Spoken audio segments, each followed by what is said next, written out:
Welcome back, guys, to the Beyond Condition podcast, the voice of bodybuilding. I am your host, Sarah Parker, and today's voice, my people, is a new guest we are live from Texas. Welcome, my G. Charles Bryant joins us. I'm so hyped. Yes, thank you so much, Sarah. Thank you so much. Yeah, it's a blessing to be able to come on this podcast with you.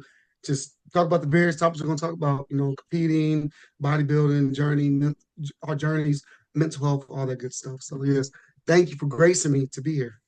Of course, and this is the thing when we think about bringing, conversations together in the space, we only see a snippet on things like Instagram of, what people are willing to share. And it's often, we were saying just before hitting record, it can be quite a solo endeavor and something like a podcast and listening in and just hearing about people's journeys and, actually sometimes going, maybe there's struggles that I face that someone else faces. Okay, so maybe I'm not so alone. And bodybuilding, right? It's so full on. Like it Mhm. really is. And of course, you are an IFBB Pro, you're a natural athlete, which is super cool, and we'll talk about that. But I also saw on one of your posts that you do have a background of quite a lot of sporting endeavors. Is that right? Yes, that's very true. Yes, yes. Tell us, Yep, tell us all of them. yes, I will. Yeah, I will. Just that's kind of what brought me to bodybuilding, just being an athlete. And it's like, let me do something a little safer, lower impact. I can focus in and just fits in the routine. Have you done this from like a very young age? Were you just sort of thrown into sports and just went from one thing to another? Yeah, literally. Did everything. I mean, I was put into flag football at the age of 5, and then basketball. We call it football, but I know, oh no, we call it soccer, but y'all call it football Yeah. in the UK, my English folks. Um, did track and field. I was a sprinter. Did tennis. I did pole vaulting. Wow. Uh, did wrestling. Oh, Weightlifting. Yeah, I've done a lot. I always had an itch. yeah. And yeah, my parents just pushed me into it from a very early age, which was amazing. I'm blessed to be able to, be able to do those sports because I know things could get tight, for them, but they knew how beneficial it was for us to do something outside of school. And it taught us, discipline and, how to be consistent and yeah, just in a competitive world. It doesn't really matter what culture or what, what's the word, country, you live in. But yeah, you have to be, learn to be competitive at a young age. So, kind of don't get run over in this world, and just being a competitor is just nice in general. So yeah, Mm. doing all those sports, early ages all the way through high school is just, helped me to convert to bodybuilding. Yeah, I do feel like, for sure nowadays there is sometimes that lack of that sort of competitive drive to get you ready for life. I Mhm. feel like, and this is nothing against, what they're trying to do in the government and what have you, but there is sometimes a lack of that sort of emotional resilience when we're all told like everyone's a winner and everyone, which is good, but you gotta be real in this life, Charles. Like it's savage at times, just life outside of bodybuilding, right? Yep. Yep. You go for your first interview and don't get the job, and it's like you're not the winner, right? Like Yep. I Yep. have to do something about this. And I feel like the sporting endeavors are so important because it builds that discipline and bodybuilding, it is all in. It's every single day, even when you're in off season. I think that sometimes Yep. it's like, oh, off season's your life season. It's like, well, we can talk about this particularly when you start to climb the ranks and you become a pro, it's like you can't just, oh, this is off season.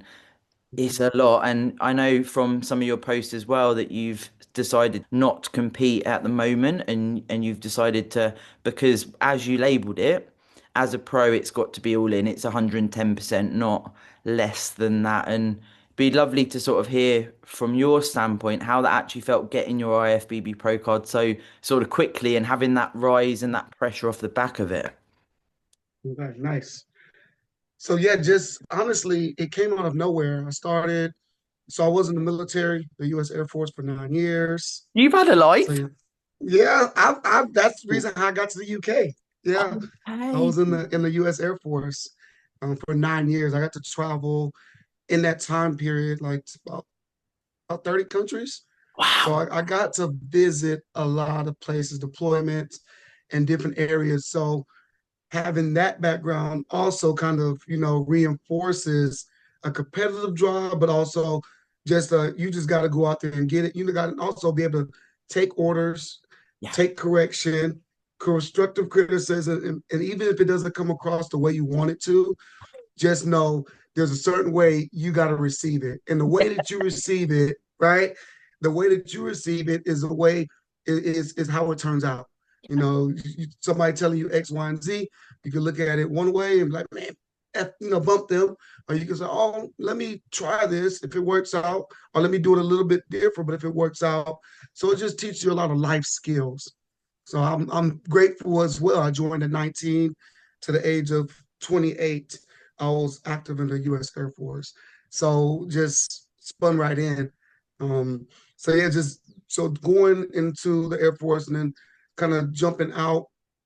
The pandemic hit around that time, so I was kind of on my butt like everyone else. The whole world just it just stopped. Everyone was going through, and it was, I mean, everyone went through it. You sit back and you're like, man, what your experience, but you look around and you hear other people's stories, and you're like, man, businesses were lost. There's a lot of things going on in people's households. Yeah. A lot of just illegal stuff people were, putting themselves in and getting addicted to, and, police involvement. It was just a lot. You sit back like, man, I thought I had it. Yeah. So that was a real testing time for everyone. So I went through that phase. I got back into school online. I wasn't actively working, but I got something for the military. So it kind of helps me stay afloat. Mm. And then, yeah, I became a PT in 2022. Okay. Yeah, I became a personal trainer. I was like, I didn't know what to do. I got one of my good friends, Antoine Ruckus. He's another IFBB Pro. He just got his card last year, but we were stationed in England together. I'm Oh, not sure if you've seen him, but yeah, he's solid, and he was already PTing. So I reached out to him. I was like, hey, bro, I think I want to do this PT stuff. I don't know much, but this is my drive, my passion. I love working out. You know, I do everything, but actually help people get to their goals. And yeah. I saw other PTs in the gym I was at, and I was like, man, I was just sitting back. I remember watching them coach, different young men, and I was like, wow, this is amazing. I have no clue how to do it, but I think I would love to do it. And that was probably around 2021, Yeah. right before 2022. Mm. Um, so yeah, seeing him, and I remember sitting in the car one day, and I was like, I I want to be a PT. Like I want to do this. And there was another guy. He got me started the gym group. Brain fart in his name, but he's the one that got me the job, and I will forever be grateful to him. His name will come to me. Um, and yeah, I applied. After I talked to Antoine, I applied, and it was kind of crazy. It went directly to him. He reached out on Instagram. He's like, "Yeah, man, come in. Let's do an interview." And before you know it, I just got my PT certification. Took what 3 months, and that was it. And then I got in there, and you know how it is working with people, and you're Yeah. like, "Am I really doing this?" You have to sell yourself and Mm. get the clients, do the programs. I wasn't even doing nutrition yet. It was just it was It's like this is someone's whole life. yeah. And why would you trust me? To handle your fitness and keep you safe through the start of your journey when I'm just starting this side of my, professional business journey. Yeah. So a lot of, how it is, a lot of nerves Imposter and, syndrome. Yeah. Yeah. you have imposter syndrome from that. Yes. And it's crazy. I'm gonna come back, but fast forwarding, now I have a lot of young people coming up to me that want to become PTs. And they're like, man, and it's like, wow, how did I get here? Yeah. You know what I mean? Yeah. In the span of, I think, what, about 4 years, three and a half, 4 years. And so now it's like, wow. And they're like, I'm nervous, and same, cycle. And it's like, wow, but when you put your mind to something, you really want to do it, and you believe in your freaking self. Yes. Yes. Say that again, right? Like, Believe in self. and it is not easy. Mm. Not all the bodybuilders we've met, I mean, we all have imposter syndrome or body dysmorphia. For sure, for I'm sure. not big enough. I don't got this. I don't got that. Yeah, But comparing yourself is the thief of all joy.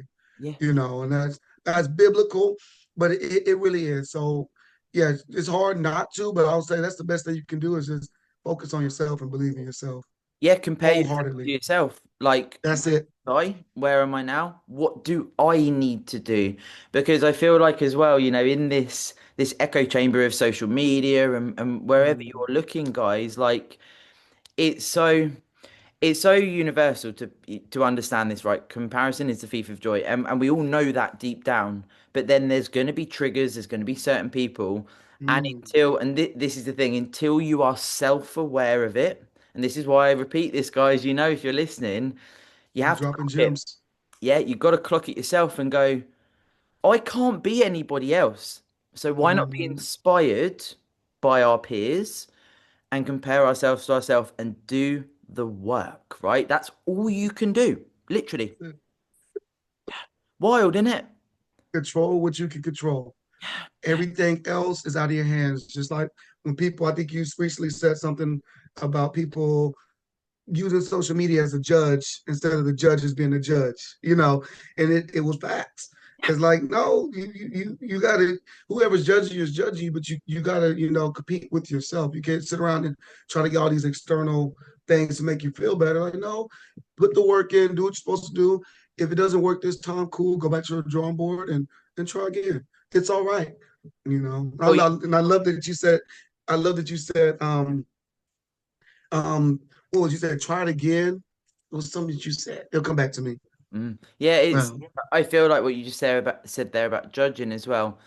There is for sure at times, and it's disappointing for me to see when there is this lack of respect for the judges, right? They are, you said biblical earlier, they are the Bible to your progress, right? Like, it doesn't matter what you think, and you've got to face that as a competitive bodybuilder. A bit like your ethos of being a pro now, you have to nail everything in an off season to progress as a pro because we have the judges' feedback, we have the coaches' feedback, we have to work on that. Social media, it don't fucking matter, guys. Like, it is that judging panel there on the day, that's what matters because that is, and it doesn't matter how annoyed you get or how upset you get or how you think you've worked harder than everyone else. It is just factual. Like, and this is why competitive endeavors, they're not easy, but they're not meant to be. It's competitive bodybuilding, guys. It is. It is, isn't it? It seems obvious, but so true. Yep. Yep. It's just like when you become a pro, you got to take yourself as pro, as professional. It's just like any other sport, maybe with a little less pain, but it's okay. It's you're competing at a high level, and if it's you're on a pro level or not, you're still getting compared to other people that do the same thing that you do. The same thing that you do, the same lifestyle, the same image that other people see you as. Everyone that's on that stage, or everyone that's training or going into shows for that season, y'all are all doing the same thing. And believe it or not, it's hard to believe because we're in that world. Yeah. But people that I think work out's probably like 2 or 3% of the world. People that bodybuild is 1% Right. of the world. To this You, level, right? yes, 1% or less. Yeah, yeah. But you look on Instagram and you're like, well, everyone does it. No, guys, they do not. All you need to do, right? I do this. I go for a Starbucks or something. I look around and I think, okay, nobody in here even trains, right? Like, this is not smack talking people. This is factual again, guys. Like, we are a very small percentage. But also, the thing is, when you compete, you have to pour everything into it because it will show on stage. And remember, it's you stepping on stage, that should be, I believe, done with pride to go, I've fucking done this. Like, this is me, half naked, on stage. Right. I'm being judged by a panel of judges. I'm here for it. And Actually, how do you find compete? Like, are you there for? Are you having a laugh? Are you doing the thing? Like, do you get nervous? How are you? That's such a good question. That's Mm, such a good question. I guess my first, your first few shows, you're nervous, you're thinking about your routine. You're yes. like, man, I mean, you're more worried about your routine than the call out. So, your mandatory poses. Your mandatories, you've been doing that all multiple times a day with your coach. You sit there, okay, all right, transition. You just hold it, control your breathing. But you like thinking about your routine. And when you go out there by yourself, when all eyes on you, you're full of baby oil. Yeah. Now I can't say baby oil, baby Johnson, Yeah. with shine on your body, Yeah. and lights, and then a whole bunch of people fully clothed, looking at you and waiting for you to do something impressive. Yeah. It's pressure. It's pressure. But I would say the first few times, yes. But I guess after I got my pro card the first season, I know we're gonna double back on that. Um, but in this text, after my first season, my second season, I was more confident, Yeah. and then my third season, I was at that point, I was in the back chatting with the guys because everyone, you got multiple personalities. Yeah. You got your people that are nervous, your people that are serious. You got your people that are maybe too relaxed. I kind of keep it where I'm just in my own mode. I'm working out. I might have my headphones and bring my headphones. I'm kind of getting hyped now because you've done the work. There's at that point there's nothing else to be nervous about. Yeah. Literally. Mm. So yeah, it's so many different personalities. But I like to look calm, and I'm pretty calm. But I know because when you look calm, everybody else is kind of tense. Yeah. Either they relax and they kind of try to get with your energy, Mm. or they get even more nervous because they're like, oh, he's or she's Still. a little calm. They might have more of a confidence than what I do, and it's not always a fact.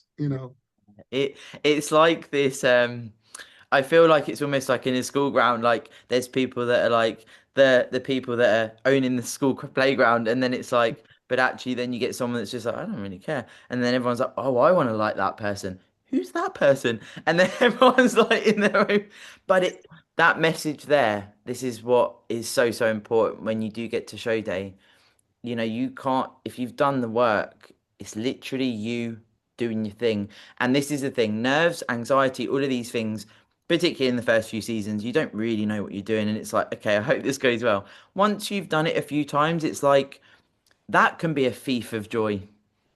Because if, Mm-hmm. if, if it overtakes you, it's like, and it really, in the grand scheme of things, if you miss a pose or, your routine fucks up a bit, you just need to learn to try and keep going, and no one knows because it's your routine, isn't it? So it's. Mm, Yep, mm. that's very true. Did you do Yep. posing with Romana, by the way?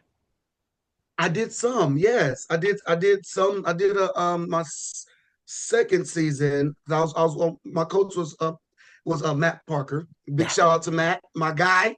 Oh, He looks gee. incredible. Matt Guy Lee.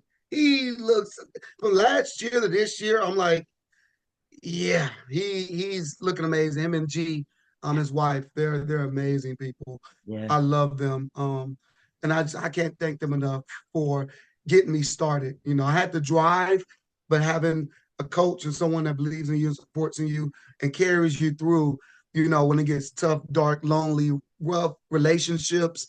If you have children, I have a daughter, and you just want to keep it on your job. It's just so much, and just having someone say, hey, you got this.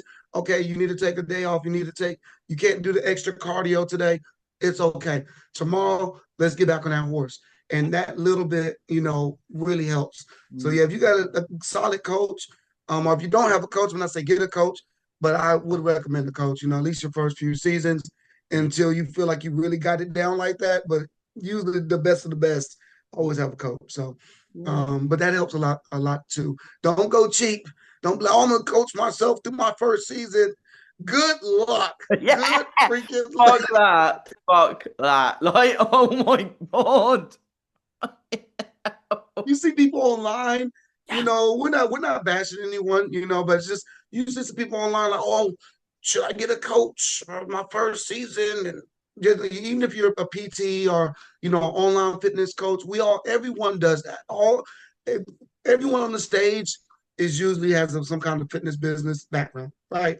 So it's like you got to get your pose, and posing coach is great. A regular, your coach, your bodybuilding coach. So yeah, but yeah, big shout out to them. I know. My second season, I always work with Matt, but yeah, my second season, Matt was like, "Oh, you want to, Ramona?" I think came up to me because I didn't even know Ramona was an IFBB freaking one of the best in the world when I was seeing Iron Island. I had no clue. Iron Island opened up, and I was in there, and I was seeing, I'm like, man, she is Uh, incredible. I didn't know.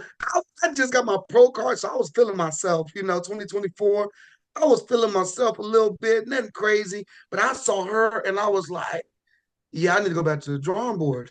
And then I saw her with Dan, freaking Dan Bombastic. You said Bombastic? Yeah, them two, salt of the earth. So, and then I saw her, with him, and I'm looking like, what is going on? You know what I'm saying? But I start chatting with him, and and I still didn't know the level she competed on. I went to watch one of my clients. I put on one of my clients I put on stage. I went to his show, and she was there for the pro lineup, and I saw her sitting down, having a little bit of peanut butter and jam, and I'm looking like, you could. She's like, yeah, yeah, and then I stayed for the show and got to see her go up there, and I was like, wow. So yeah, you just never know as humble, and everyone should be humble. I'm humble as well. You got to stay humble. Never let the little bit of popularity and attention that you get go to your head, because it will make you look real bad in front of other bodybuilders, but also the world doesn't. No one really, everyone likes humility, I believe. Yeah, So always, it doesn't matter how many awards or medals you get. Remember to just stay humble and just, stay grateful, because you're blessed to be able to do this. There's a lot of people that can't even do it because they just physically yeah, can't do it, or mentally, or just their job doesn't allow it. Just finances. If you're able to do it, just stay humble, I'll say. yeah. Um, And but yes, I yeah, it's yeah, you you go. see the vibe, like you understand the vibe when you see it, and this is Mhm. why. I mean, you've spoken about four people there that are definitely my people, and that's why, I said to you, it's like I get a universal pull to invite someone onto the podcast or connect with someone because it's so important to, as you say, stay humble, but also remember that, when we're in the space, we could inspire one person to believe in themselves a little bit more.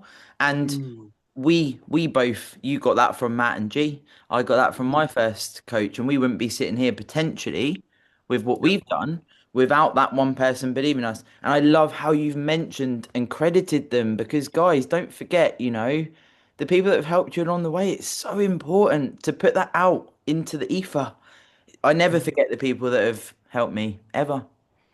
No, no, as you shouldn't. It's just very important.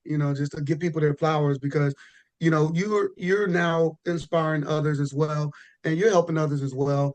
And you don't want, what I'm saying, you don't want people to forget about you, but you giving them your time and energy. You've helped them achieve or get closer to their goals, and it's just like, yeah, that was part of my life I gave you.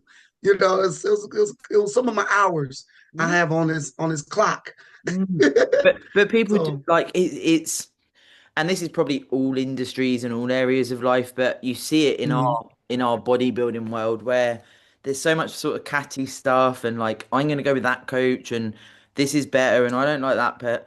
And I just feel like it's a shame, Charles. Like again, we're not smack talking people, but no, that vibe of community and just coming together and all doing our best. Like, I'd love to see that more. Like, not this, it's not nice. Like, we're not at school mhm, anymore. I yeah, hated that at school. I did not like being bullied. It is not nice.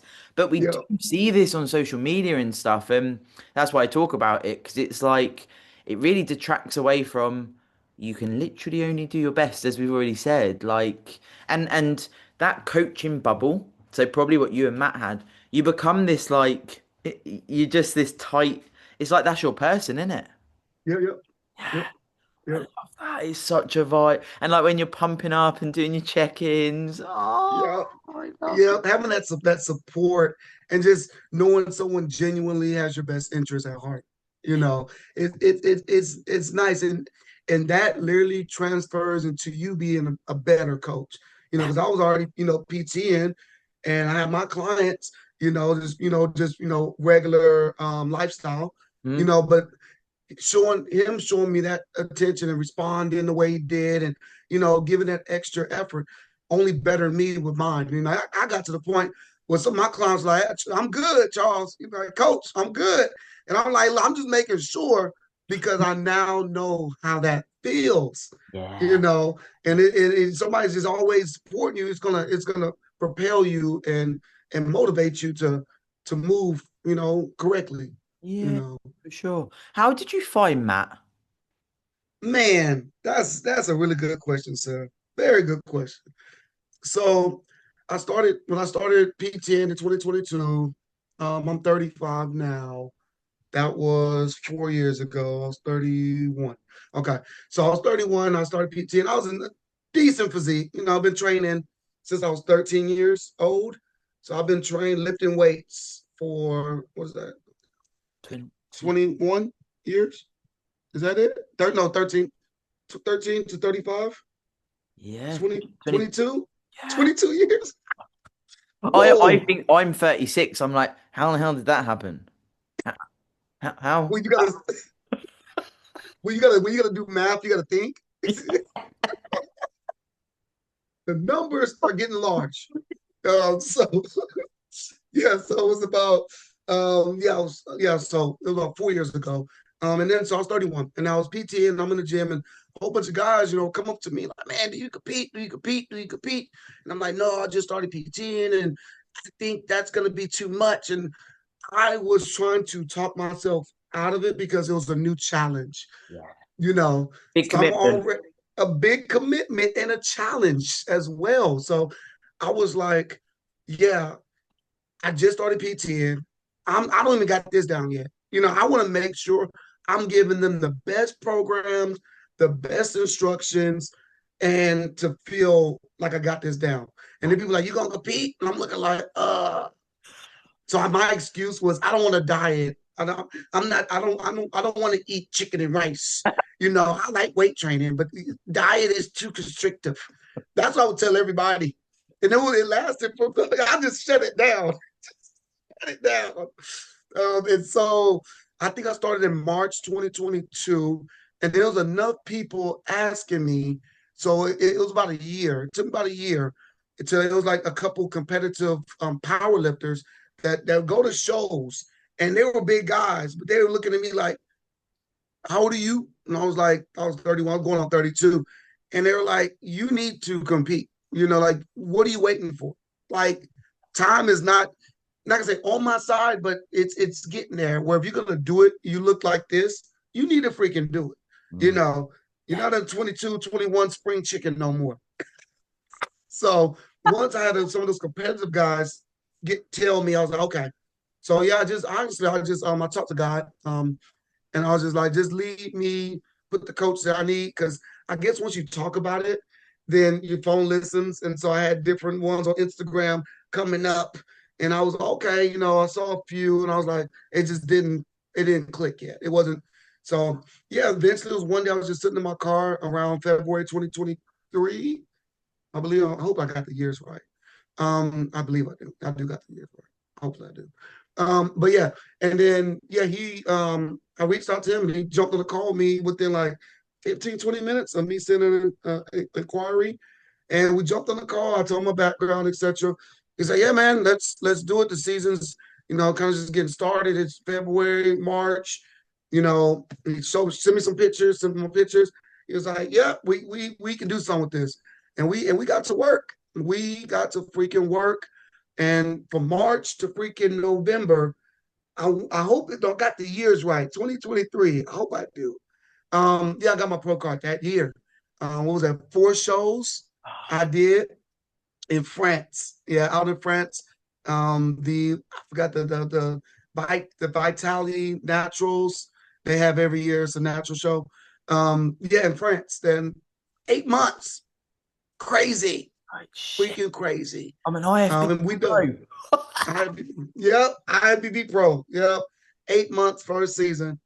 Um, yeah, that's why I say I always accredit because Matt came out there to France. He went to all my shows. He was just supportive, And I was like, man, I didn't know, but once you get a coach and okay, this is what you're gonna eat, this is how you're gonna train. Let me see you send me some videos of your training. Let me correct your technique. Even though you might think you badass, let me check. And you get form checks. You get form Yeah. checks, and it's humbling, Sarah. Yeah, it is. It is. Because, like you say, you think that you're doing it right, and then you're like, oh. But, guys, listen, if your coach is doing this, send them the videos, take the form feedback. Like you said, when you were, doing everything in your life and taking constructive feedback, it's like they want you to get better. This isn't a dig. This isn't having a go at you. This is, here you go, guys. You can get better here. Take it, take it, take it, take it. Oh, Yeah. yeah, Be yeah, humble. yep. Be humble. Yep, yep. Be coachable. Yeah. Yep. Be coachable. See, don't take stuff personal, man. You take things personal in this life, good luck. I mean, I'm not saying you won't be successful, but there's always, I mean, and you know what? Speaking on this one, Sarah, Mm. you receive a lot of criticism the higher I think you go up on the chain. You receive some criticism from people that have no business criticizing you. And even, and it can mess with you. You Yes. know, are you guilty as charged as well? Have Yeah, you like had feedback from people that made you feel indifferent? yeah, like it I've got better at it, Charles, because it's happened, over this is friendships, this is podcasts, this is, all areas of life. And I used to take it personally, and it would just heighten my imposter syndrome. Doing this podcast, you can imagine, as I started out for just over 4 years ago, I Mm-hmm. wanted to be that person for people, and I thought, I don't know if am I good enough to be this person that I want to be, and that comes with that imposter syndrome already. But the more and more of the topics I'm delving into, the more guests that I'm getting on that do have trolls and whatever else it is, I'm gonna have things come my way. But my mission is clear, and the feedback I get from my listeners, that's enough. And I can't let it take me anymore, Charles. I can't, Mm-hmm. you know? Mm-hmm. Yeah, You just yeah. got to vibe. I just vibe with it. I'm like, cool, that's your feedback.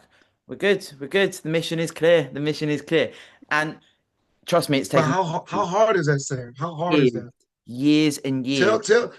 Tell your listeners how hard it is to shut out the noise and the negative criticism that is not in your corner, but just trolls and people that have time. Yeah, yeah, to do that.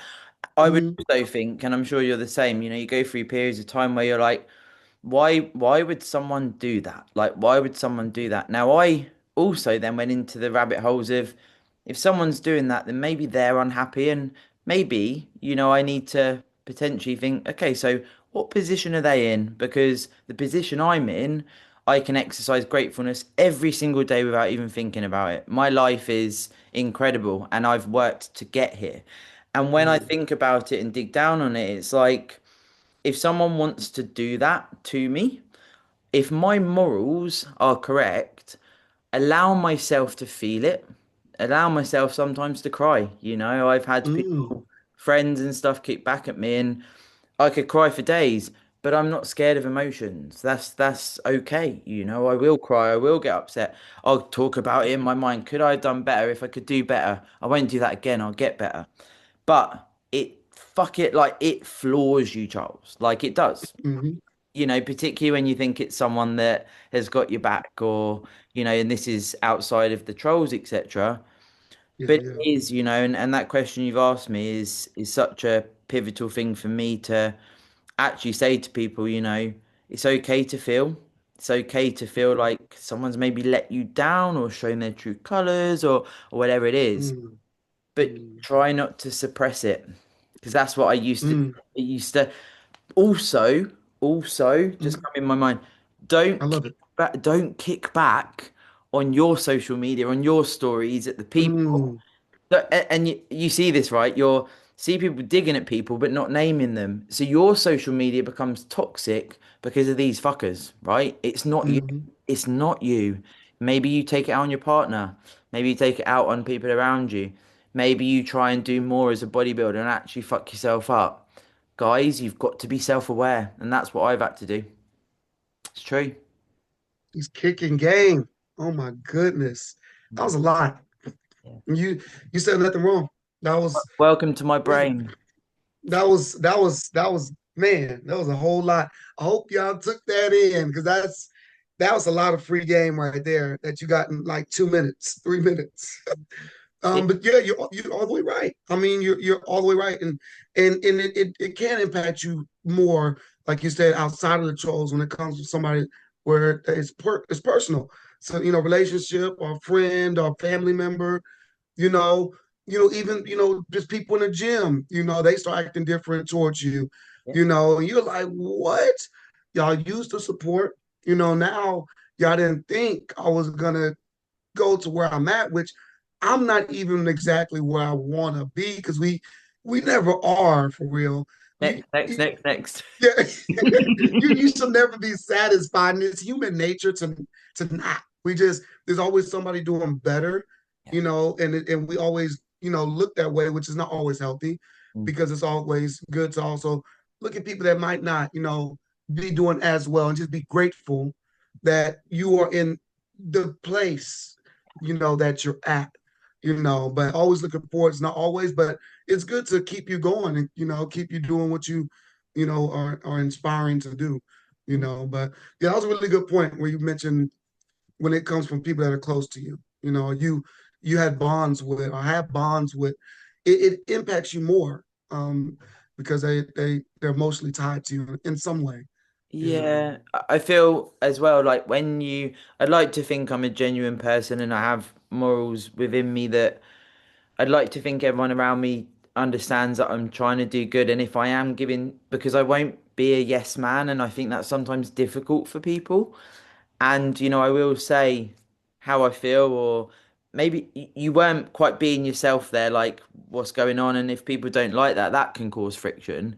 And I think that's sometimes hard for people that you're not just going, yeah, you're doing really well if they're not, and they're maybe not doing the right thing. You know what I mean? And Right. it's tricky as friends because you want to do the right thing.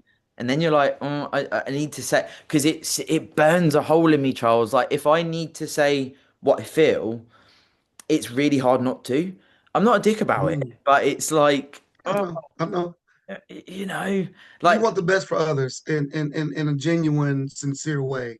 You yeah, know, yeah, yeah. I see weak points or I see areas you could improve in, yeah, and I want that for you. And I know you could do better. I know you have more to yeah, give and offer than mm, what you're doing. You're shorting yourself, but I care. yeah. So hey, it's love. It So is no, hard though, isn't it? Because someone can perceive what you say in the wrong way, and then I mean that can end sort of acquaintances or relationships, can't it? And you're like, oh shit, like I really I just wanted to help you, or like the things that happen, right? Like maybe your mate is cheating on their other half. I'm like, I can't stand for that. It's not okay for me. I can't be part of this. Like I've had stuff like yeah, that, yeah, and I'm like, you're not my person anymore. It's not okay. It's not okay. yeah. Yeah, yeah, yeah. And in that way, and also if like you were saying as well, like if you were to, constructively criticize someone, then they can take it the wrong way. Like we were just talking about at the beginning, it's the way you perceive the information, not exactly how it's said, you know. So that you just friends, oh now you think oh now oh you bitch, you like no, not at all. Not that I've not changed, but maybe it's something that is triggering them, that's internal battle they're dealing with, seeing someone else. I mean, and we're all human, we're all guilty of jealousy, in some sort. We we want to say we're not. We want to say, I'm happy for everyone, and for the most part, Yeah. like for the most part, we can, show that, but maybe deep down we know it might drive us, or Hmm? it we could kind of feel some type of way, but it's learning and being aware of that, and growing and saying, what, my time is coming. My day will be, in the future, and the better you change your mind to thinking like this, you start realizing doors are opening, experiences, you start overcoming, you start winning, you just out of nowhere, like get on this podcast with you. Today you reached out. Hey, Charles, love your energy. You're humble, cool guy. We got a lot of mutual connections. I think our energy together would be fine. Randomly, I just got back to Texas. I've been back for about a month. I was stressed as balls. Moving from the UK to Texas back home, but on my own dime, so it was just a lot. Now I am settled and sorted. If you hit me up 2, 3 weeks ago, I'd be like, hey, but yeah, Sarah, but you caught me at the perfect time. But that's also was just random, and a blessing and an opportunity to share, my current state, and then also the things and stuff that you've dealt with and overcome as well. Yeah. So, but that's being positive about life and not being a Debbie Downer, and Yeah. just saying, oh no, just it will come. You just got to keep working, keep grinding, and keep being kind to others. Yeah, You know. it's kind. And this is, I love that, you said that because I always have in my mind, right? We see these things on Instagram and whatever saying people mistake kindness for weakness. And Mm. I've always said, right, when there is trolls or whatever, if I'm going to do a story about it or something, just to stick up for my muscle sisters like Romana, Sarah, like people like this, I'm like, it's not okay. That feels like a personal attack on me if they're getting, you're a man, you're this, you're that. Like, and we, Charles, you wouldn't believe this, right? One of my what I call her my sister. She's from over in Tampa. Incredible person, incredible athlete, IFBB Pro, stacked out of her brains. She's called Anastasia. We actually got death threats for a podcast and a reel that we put out, and we got people saying, "I hope you get ovarian cancer. I bet your parents hate what you're doing." She got death threats by DM because she's heavily muscled and she uses steroids. And I was like, what the actual fuck is wrong with the world? And again, it's like, what? She was being so kind, right? That's why it sprung to my mind. And honestly, Charles, like this podcast was deep diving on mental health, right? She was so vulnerable on this podcast to help people. And I'm like, and then you're getting people giving death threats. The real was nothing to do with steroids. It was her saying how she really struggles with imposter syndrome. Like she's doesn't know if she can obviously get to the Olympia, stuff like this, and really trying to help the community. Now that gives you a small example of what we're dealing with at times when we're trying to Mm. be kind, you know?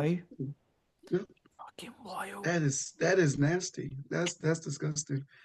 Yeah, I've heard it. Even Romana and the other female open, or just if they're not bikini, Yeah. and then all the other figure girl, the wellness, the bodybuilding, they be catching all kinds of backlash, and it's like I think I don't know, but I think especially if it's coming from men, which is weird.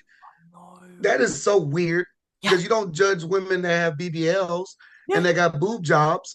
So if you have a boob job and a BBL and a tummy tuck, So, I'll throw you some cash. yeah. I will pay. Yeah. But if you go to the gym, you work hard, you stack up on some stuff to get yourself to your goals, and because you compete, and you're gonna get criticized and be called a man. No, it's because you're insecure. Yeah. You're insecure. You you don't look like them. They're probably stronger than you, and it's messing with your little male ego. Yeah. That's that's what it is. I've not been intimidated. I'm not the hugest guy, but I'm not really been intimidated by any women that are bigger than me or have a better physique than me. I'm not gonna go in my car and be like, "Oh wow, yeah." That's fucking You cool. just, I'm like, I need to go to the drawing board. Like when I said I saw Ramon, and I've been to plenty of shows, when I'm in backstage and I'm seeing some of these women, I'm like, oh my God. God You know damn. what I mean? I honestly, I say to Romana, I'm like, I'm sorry that I stare at you, and I know we're best friends, and I'm not being creepy, but I sort of am because I can't help but stare at you. I'm fascinated because, for my own frame, and yes, of course, being in the assisted realms, there is steroid use. My risk reward means that I need time and I'm not going to smash a load of gear. That's my own personal. So I'm not going to be that size anytime soon, right? I'm realistic. But I'm a fan, like you. We're a fan of bodybuilding. How could you ever be detrimental to someone that is working that hard? It's not just steroids, right? Obviously, you're a natural athlete, but we still. Why does it need to be like natural versus assisted? It's like we're all doing it. Everyone has to eat a strict diet. Yeah. Everyone has to go to the gym 5 days a week minimum. Mm. Everyone has to do cardio. Everyone has to go and sleep X amount of hours. Everyone has a job to still attend to. Everyone, if you have a partner or kids, you still got to attend to that. There's nothing different than bodybuilding to regular, not the regular, other people and their professions, right? Than us setting time aside to go to the gym and watch what we eat and sleep and hydrate and take supplements. Like that's the only difference. Is we can sit on the couch and play video games and watch Netflix all day. We Yeah. could do that too. You Yeah. know what I mean? Or go get some fast food every day, Uber Eats. I mean, what a life. I mean, maybe, I can always return to that if I want to, but Yeah. I'm there when not bashing. I'm just saying it doesn't make any logical sense when someone is working hard to achieve a certain goal, a certain physique, and they're putting their blood, sweat, and tears into something to tear them down and criticize them. And people don't understand how much that does to people. Like usually a good amount of us are in the gym because we are battling something else. We're battling something deeper than this goddamn gym and and this physique we've somehow achieved. But it wasn't because we were working literally for the physique. We just knew what we needed to do. We had some structure to do it, but we were probably mentally battling 101 things from childhood, from getting bullied, from not feeling adequate enough in society, not having enough money, getting turned down from a man, a woman cheating. Who knows? Who knows? But we said, I'm gonna take this and I'm gonna move it in this direction. I think this is positive versus going to the bottle, versus going to the blunt, versus going to the drugs. You know what I mean? Like everyone has options and choices in their life. And I just don't get it. Other professional athletes don't get bashed for being to be able to dunk or Yeah. to be able to run fast or be able to score a touchdown or kick a football, a soccer ball, whatever. Like they don't get criticized, Yeah. but it's because y'all are physiques and we walk around and we have a certain about us, Yeah. and it makes sense. Yeah, it is though, isn't it? Like, when it's like reminds me of like backstage and when you're at shows or when you're in the gym and you can see someone else is a competitor and you're like, right, bro. Yep, There's enough. immediately. Yeah, and it's fucking cool. Like, and this is the thing when we're put into society and it's wild because it does turn into this. Like, Romana's had abuse shouted at her in Tesco, and it's like, what the hell? But then, the more it's happened, I think, and this is a shit show for life that you have to get to a point where you are okay with it as such. It doesn't affect you as much anymore. But it's Mm-hmm. also trying to remember, like, when you're finding your people in the competitive space, you don't have to Mm. get on with everyone. Like, sometimes it shows and stuff, you're like, that person's not my vibe. Like, cool, fine, they're competing or whatever. But that comes with maturity as well, doesn't it? Like, you don't have to be Yep. liked by everyone. Yep. Yeah, and that goes with anything that you choose to do, right? Anything that you're starting, anything that you're involved in, you literally have to do that, and it's gonna become your own personal space. Not everyone's a banker, uh, a financial advisor, a lawyer, whatever. It's a small group in that specific profession, and now that you're in that world, that becomes your bubble. Mm. but not to be getting criticized from other people outside of that bubble is which is crazy. Yeah. It's like protecting yourself, isn't it? It's hard. When you so when I first started seeing it just sprung to my mind like social media and stuff. When I first started seeing you on social media, obviously I know Matt and G, but I was Mhm. seeing a lot of like the BTS stuff, be on the stage and you were getting posts and stuff. How did that feel? Like, was it like, oh my God, I'm sort of famous here? I'm like, what is it, happening? it was crazy. I want to say, but I'm gonna jump onto that one. I want to say I love the bodybuilding space, the competitive space, because you meet so many cool ass other competitors behind that freaking stage. Oh my God. Yeah, Oh my God. like this. And man, and after the show's over, everyone's what's your Instagram? Everyone's like we turn into each other's fans. Yes. And then we follow and like and comment and link up with them and have a training session. And it's something wonderful I did not expect Yeah. at all. Mm. You know, yeah, you just man, and then you have your brothers or your sisters, and then y'all just become something special. And then you go back to the gym, you know where you kind of belong because it depends on what gym you train at. But a lot of us, we're one of the ones that go the hardest in our gyms Yeah. until you bring us all one bubble, and then we're like, oh, whoa. It's so good.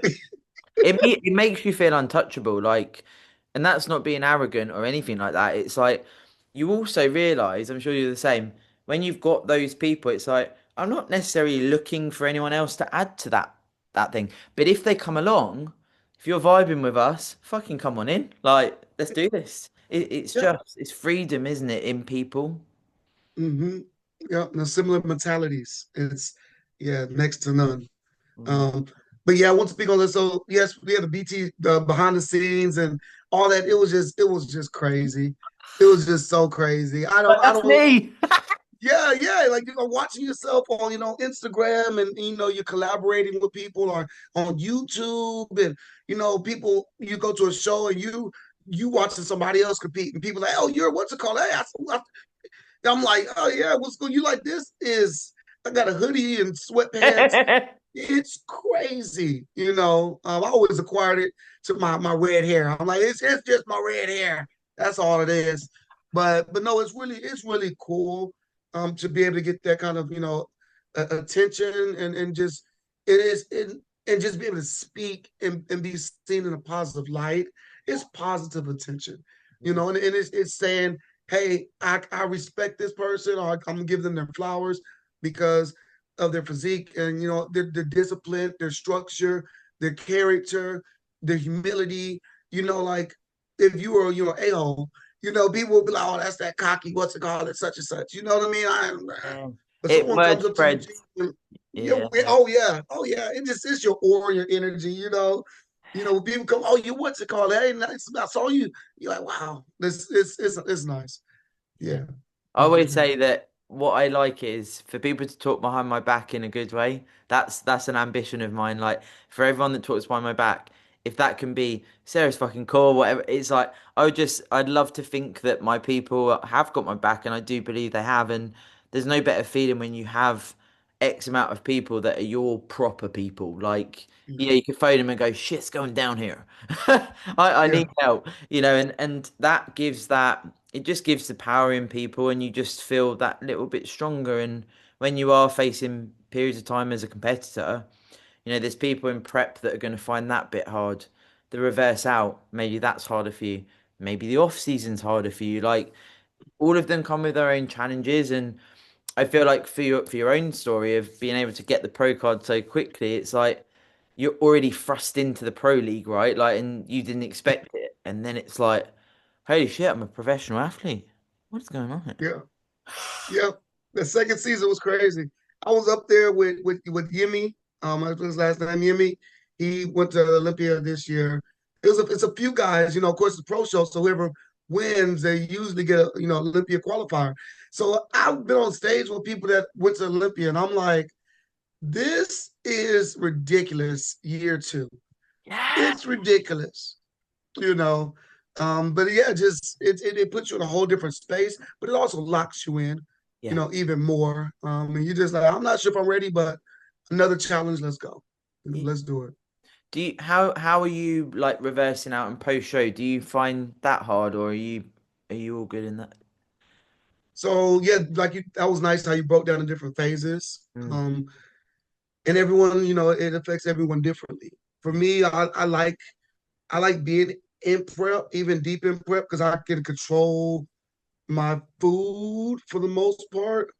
Um, I think the reversing out is the hardest. Yeah, it's the some people love it. Me, it's just having to, gain, I don't know, half a kilo to a kilo, a week, roughly, just roughly give or take.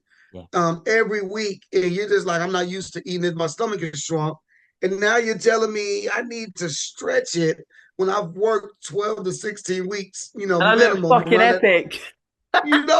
I shrunk my stomach, and now you're telling me, me and Matt used to go at it because I would tell him like, because he'll give me like 2 days post show because I disconnect 2 days. I'm done with it. I'm gonna go. I'm not gonna eat crazy, but I'm gonna eat. I'm gonna relax, Okay. spend time, with my lady, Yeah. and my daughter, and I'm just gonna switch the freak off. Even my clients, hey guys, you already know, uh, 2 days, Just give out of me two. business. Out of business. I'll return soon. Have some drink. Go sleep well. Not gonna go to the gym. Like some people go to the gym next day. Oh, back to it. I'm like, that's cool. I take 2 mandatory days to reset, and your body's beat up as well. So but yeah, it's a reversal because me and Matt like, hey mate, you gotta eat more. You only gain, 0.25. You only gain 0.5 this week, mate. And I'm like, yeah, I know. I can't eat. Well, we need to add some rice. Me and him be going at it. You need to add some cream and rice, and you need to have like, look, man, look. All right, I'll try. I will try. But it's yeah, that's the I love that. It's like slow down. It's yeah. really being When a your woman. coach gets on you at that point, you don't care because it's just you can't do anything else. But y'all are working together. You just look like, look, man, I don't got it. But it's yeah, I would say the reversing out. Some people are more in prep. Some people super crazy, miserable, which makes sense because you're depleted. You're doing a lot of cardio. Your training sessions, your strength is gone. Yeah. You're just a floating corpse of a Yeah. ghost of an old image that you used to know. It's like, You're like, oh, you know when people's lips are moving and you're like, I don't even know what you're saying. yeah, Like, I'm like, yeah, I don't know what the fuck's going on here. checked out. You you checked. Yep, yep, yep. I'll be with some of my clients in person. They'll be talking to me, and I'll be like, I'm sorry. I did not hear that. I'm watching your form, your Yeah. technique. I got that. This is on autopilot here, but I don't know what you just. But it's being honest with it, right? Like I say this to my clients, I'm like, that depths of prep. I'm still me, but I'm basically structuring myself so I can be the best coach possible at this point. Yeah. But Oh yeah. they have this like I feel like they respect you for it because they're like, well, she's going at it again, or you're going at it again. They're like, wow, when's your show? And it brings them on board. I think it's cool. Yeah, it keeps them apart, and they feel closer to you, and also they don't really understand. Like they see you making the transition, you're getting skinnier, skinnier, your face is shrinking in, you're getting vascular, it's crap.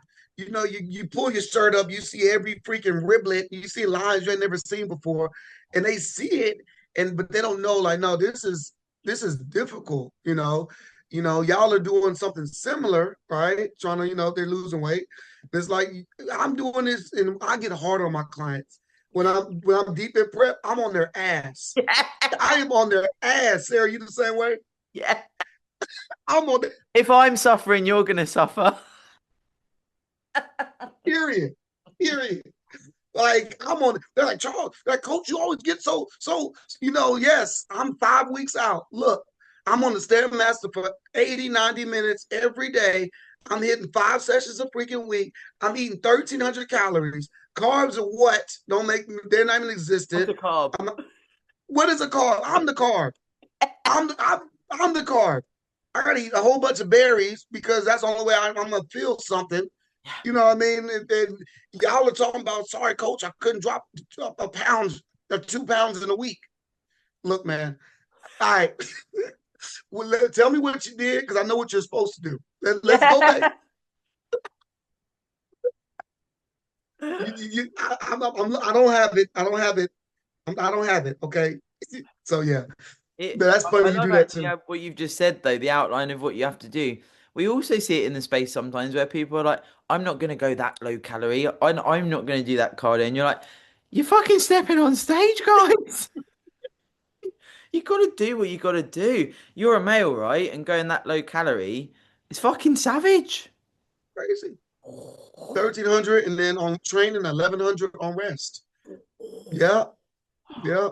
90 minutes freaking cardio, a stairmaster every day. We go deep. We go freaking deep. That's why You you look know. like you do when you step on stage, though. Yeah. You Like, don't see it though. That's also you don't.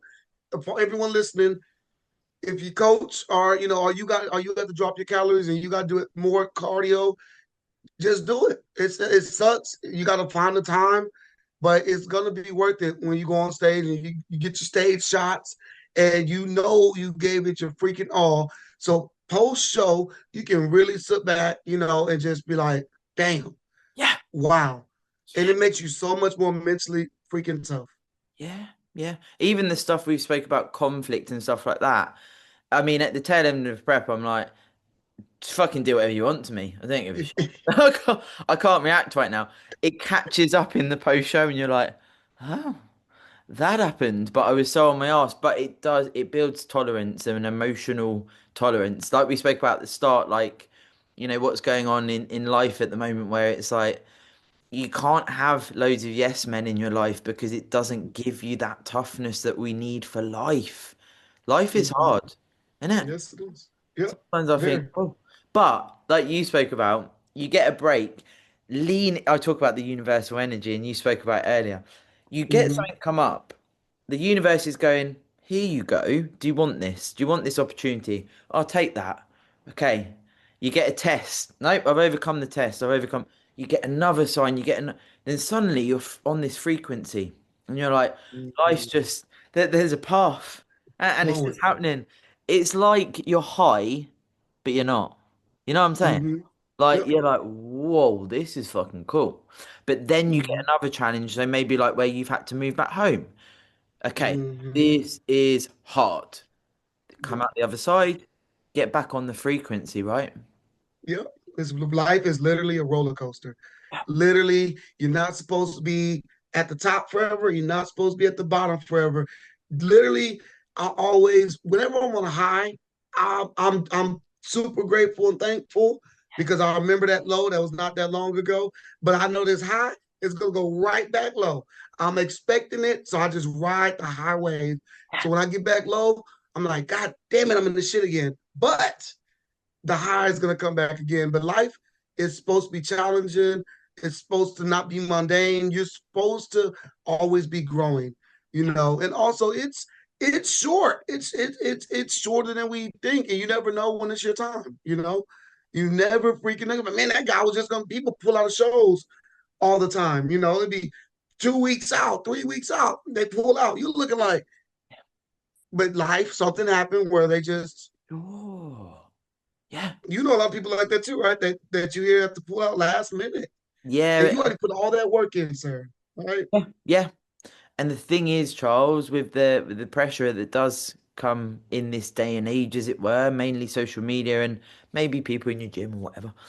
But I know a lot of people that pull preps because of mental health, because they can't Yeah, take the pressure anymore. They yeah, cannot take the pressure anymore. And I'm in a position where I can speak to people and it's a trusted space. And some of the stories, Charles, like it's heartbreaking that the pressure from social media is taking people to the point where they're questioning their own purpose and their own life, right? Like this is not a joke. And this is the thing. If we don't talk about these things, if we don't talk about being true to yourself, being your own fucking cheerleader and being able to find your people are on their own and they're on their ass. And it's fucking hard. when you're on your Mhm. own, right? Like when you are legit on your own and you don't know what to do. And the thing is with the body dysmorphia, we see it a lot in post show. You know, you've had your season, wherever you're placing, even if you win, don't be fooled, guys, because it still hits like a ton of bricks. Because Yeah. also, and I wonder if you had this, you can be the most successful, you can get your pro card, you can get all, but you're the talk of the town for maybe a week, right? Mm. And it's like, ah, okay, I'm on my own again. It's so short-lived, right? It is. It's so short-lived. Now, congratulations, your DMs are blowing up, your comments, your stories, their heart and everything. You like, man, I'm a big bad, wow, I don't want to be on my phone because it's too much notifications. So, whoa, what happened? A week later, a couple of days later, everything starts dwindling down a post show. Then you start losing that crisp look Yeah, you had. yeah. Then now you got to start putting on some areas back that you lost and you didn't really care about having back on. And now you're not getting the looks outside and the gym. When's your next show? When you hear when's your next show? And you're like, hold on a minute, let me just take a moment here. It's like, and this is the thing, this is why you've got to do it for you. Yeah, Because you're the one, even if you've got a partner or whatever, right? Like, yeah, you're the one that sits there and you're like, okay, what is my purpose after a season? Who am I? Because yeah. these people that Mm. do get on the bandwagon and they're your best mate and I mean, I've had people from school share me on their Facebook and I haven't spoken to them for fucking 8 years and I think, hold on a minute, because I've won a show. You're saying my friend Sarah and I think you ain't my friend. What is that I about? know them. I know Sarah. Yeah, It's yeah. wild, and it's like it's so hard because you can't rely on that. Can't Mm-mm. rely on it on social media. And if you know you're used to posting physique shots and stuff like that, and then you post, like you Yes. say, you're not as dry, you're not as crisp, whatever, you might get half the likes, maybe. I don't know. Fictitious Yeah, example. yeah, yeah. Facts. That's not someone being horrible. Like that's because people are looking for that. Like, oh, this person looks sick, and then Yeah. it's not. It's nothing. You haven't done anything wrong. You're doing the right thing. You know, you're pursuing bodybuilding. But if that defines you, it's really dangerous. Yes, it is. Yes, it is. Yes, it is. Speaking on that, man, there was 2 points. You made two freaking great points. I'll stick to this one real quick on this one. Um, yeah, so when I couldn't compete this 2025 because I was moving, Yeah, yeah. me paying money and all that, it's expensive. It's an expensive hobby in a sense to Yeah. do all that we do just to go on stage for what 5 minutes max. I mean, if your stage time is like 5 to 7 minutes, literally, and that's it. You know what I mean? So it was just like I knew I had to move, save money, big transition. Granted, yes, I'm back in the States. I'll be moving to Dallas soon. There's a lot going on out there, but I got to do this transition phase. And when I had to tell me and Matt, it was probably like 2 or 3 weeks before my first show. I think it was supposed to happen in August, somewhere around there. Um, I just wasn't meant. I was like 90%, 85 on my check-ins, my food, everything. I was just thinking about this move and flights and how I'm gonna get rid of everything in this house. I got to get rid of everything, sell everything in the midst of my clients, my daughter, my relationship. This my bodybuilding had to get pushed to the back. And Matt knew, and he worked with me, like the couple last when he's like, mate, if we don't get it right in 2 weeks, we're going to have to pull, and I respected that. And when it got to that point, we both agreed, yep, let's pull. Because you're not 100, you're not going to do nothing we're wasting our time. And we're not gonna do that, for both our sake. But So I respected that, and it was right. But I went through a dark phase because bodybuilding that became my identity. Pro first year, I did great my second year, freaking great against professionals, untested professionals, you know. And I was beating half of them on my shows, and I got third at the Ben Weeders natural, in the world, natural show, biggest, natural show. I got third, you know. And so coming after that, I was like, it's like, no, people expect, that's I'm not gonna say people expect, don't let people put expectations on you. Yes. That's what I'm gonna say. Don't give into the hype because it's tough. Even we've all if I didn't have support from my other bodybuilders and my that I met in shows when I put a post up or they kind of knew I was quiet. There was a good amount of them reached, hey bro, you good? Hey bro, hey. I'm like, man, I think I'm gonna pull out the season. Hey, next year. It's always next year. The stage is there. Get yourself right, and you can come back, bro. You good? Nothing changes. You just not going on stage, and that encouragement was like, wow, it was just such a weight lifted off my shoulders. Even Matt, he's next year, mate, you're good. Don't worry about it. Boom, boom, boom. I love him because everybody's like, Ramona, yeah, you're good. Just Dan, there was so many people. I'm like, damn, it's in my head.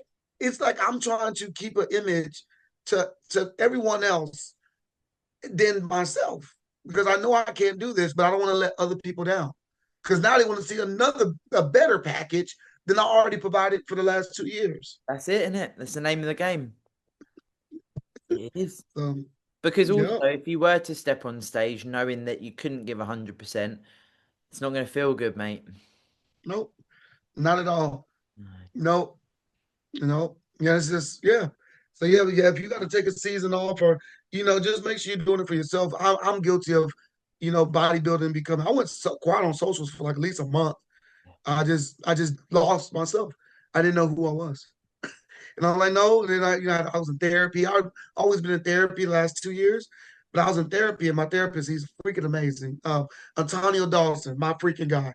Um, he was like, Charles, you're a father. You're a partner. You're a brother. You're an uncle. You're a friend. You're a church member. You're still a bodybuilder. You're like what? You just lost one piece of your duties and you act like your whole life is falling to pieces. Like, dude, get it together. He didn't say it like that, but basically, like, you're so much more than wearing trunks on a stage. Like, you see, you have and having that type of support, yeah, it matters. Yeah, it matters. I love what Yeah. you just said about therapy. You know what? So many of my male guests, and it surprised me when it first started happening, where I mean, probably the majority of my male guests, and obviously I'm selective, Charles, but they have therapy. It's refreshing. Mm-hmm. It's refreshing that you and they can talk about it because we know that often it's this stigma around males and what have you. But I'm such an advocate of what you've just shared there because you know what? So many people that listen to the podcast that are male, they get so much from that to know that that's okay. And actually it's a good thing, to find someone. And it's just, a lot of therapy is just being able to get this mind out because it's in here. Exactly. And it's a cycle, isn't it, of this like Yeah, worse, it's a worse, worse, worse, landmine. worse. Yeah. Yeah, You yeah. talk it But out and it's like, oh, I feel a bit lighter here. yep, yep. And also, like I'm a big advocate. I've spoken on my platform about therapy as well, with Sarah. She's one of my clients. But yeah, therapy is it's amazing, and it's different than trying to, you know, you can't depend on your partner. You can't trauma bomb your partner and expect them to fix you and listen to you all the time and be available because they have their own stuff.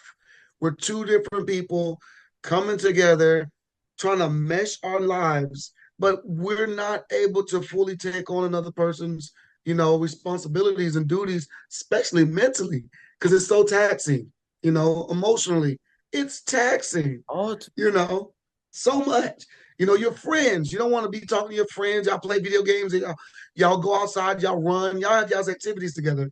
You don't want to be sitting there like, man, every day, like, I just want to talk about my childhood and my upbringing and my experiences as an adult. And yeah, no one, no one wants to talk all the time. So a therapist is so great because they want to. You're open to, and they're going to give you actual educated, feedback to help you move with resources to to make you better, Mm. understand yourself better. So yeah. You said about bodybuilders being like 1%. It's also a fairly small percentage of people that have therapy, and this is what I talk to Mm, clients about. That, and if I've got some of my clients that have got a therapist as well, it's actually then a small percentage of having therapy, but you said it, using the resources to actually do something with the therapy, not just going to therapy. There's a big difference. There's a big difference because you've got to work and it's uncomfortable, Charles. When you visit childhood, when you visit that shit again, it's rough. It is because you think, whoa, it all comes back, and there's so many different ways you can, have therapy, which can essentially reincarnate the darkness in life. But also, mm, again, back to what I said earlier, allow yourself to feel it. Like, mm. have you had it when you cry, when you're like, ah, like it's like you're letting out the demon. Yeah, Ah, feels good. man, Oh, crying is so good. I tell people all the time, I cry in the gym yeah, often. I cry in the car often. I amen. don't even know. Once I started this crying thing, like I think 2 years ago, I was like, oh my God. Like when it wants to come out, just let it out. Yeah, Like our tear ducts we're meant to cry. Like man or woman, it's okay. There's no one that's really freaking Leonidas, the king of Spartans 300. There's no one that's that hard and badass where them keeping their tears in is more beneficial to them letting them out and just it's just so relieving. And your body releases so many different, chemicals that help your oxytocin and help your, just all the good feeling, emotions when you just cry. yeah, Like and you can go on with your life. You're like, man, ooh, I needed that one. Ooh, I'm back to it now. in it. Like It's a I'm like, reset. I'm like, oh, and then it's like you're having some mad epiphany, and you're like, I've left that demon. That demon's fucked off now. Gone. It's gone because you've allowed yourself to just fucking feel it again. And it's like the first time you do it, you're like, whoa, oh, Yeah, fuck. And then you're like, oh. But it's like for me, it's been like body image, relationship with food, like being a victim for most of my life. Letting that stuff go. I mean, it's messy, but so freeing. Like it's like a gift you wish you could give to people. You know what I mean? yeah, yeah, yeah. You want to just go out and tell everybody about it. You know what I mean? It's like it's like, hey, cry, go to therapy. I promise you, it's good. I don't know how to tell you and make you fully understand it, but believe me, it's amazing. Like you said, using the resources. It's like going to the gym and being on your phone, or actually putting your phone up and working out, doing all your sets, your reps to the intensity and the tempo. It's two different things. People say, "Oh, I went to the gym," and they say that for 6 months, and you look at them like, I don't know if you just, I know you're just telling people that, but do you really believe that you did something because you have not changed in 6 months? Versus people that smash their 6 months and they go in there, it's two different ways to go about it. Oh, I've tried therapy. They went with one person for one session. No, you got to find a therapist that works for you because not everybody's gonna work for you. And then you got to have multiple sessions so y'all can build a relationship and they can know what they need to pull Mm, from you. You yeah. know, It's like yeah, bodybuilding coaching, isn't it? Like people yeah, hop around and stuff, and it's like you being loyal to Matt. I like clients that I've worked with for multiple seasons and years. You build this mad bond, and it's giving the coach or therapist a chance to actually understand you, whether that's mentally, physically, or both. yeah, And you've got to build that trust. Like some people, it's very hard to build trust, and I'm like, I'm gonna keep showing up here. You say whatever you need to say to me. I'm gonna keep showing up, and then it's like I've gained that trust, and it's something I would never ever jeopardize. As a coach, I'd imagine you're the same. yeah, yeah, yeah, yeah. And some people we see people hop, year by year to a different coach, and it's like, look, I'm not saying it's a difference exactly, natural and not. It's like you're gonna follow a food plan, you're gonna follow a training plan. After a while, you kind of can understand what areas you need to build, what's your weak areas. Plus, you got judge feedback, right? there's nothing else that you're really being given that's gonna excel you besides you locking down, focusing, and asking for more if you feel like you're not getting enough. Yeah. But it's not the person all the time. It's rare, I think. It's somebody that's supporting you, that's putting eyes on you outside of yourself. And that's the main thing that it's accountability that you need, Yeah. so And when your yeah. head's gone, you're like, I'm not okay. Yeah, yeah, Can you help me? Can you help yeah, me? yeah. How That old is that's it. how old's your child? I didn't know you were a dad. Yeah, you have a daughter. She's 7. She'll be 8 next month. Wow. So you Yeah. moved to Texas, have you? You or your partner and your child? Yeah, in a situation. So I co-parent with her mom. Okay. But they will be moving over here, I think in like June. Okay. So yeah, I've been waiting for her to be able to come over here, which the time has happened. So I'm like, I enjoyed the UK. I was there for 10 years, Oh, literally. wow. Yeah. I was in the UK for 10 years in Suffolk area near, 40 minutes from Cambridge. But yeah, it was good, but your family was getting older. I come from a big family. I have 6 younger brothers. Whoa. Yeah, six younger brothers. So yeah, there's been a lot of responsibility on me to Yeah, to big bro. continue.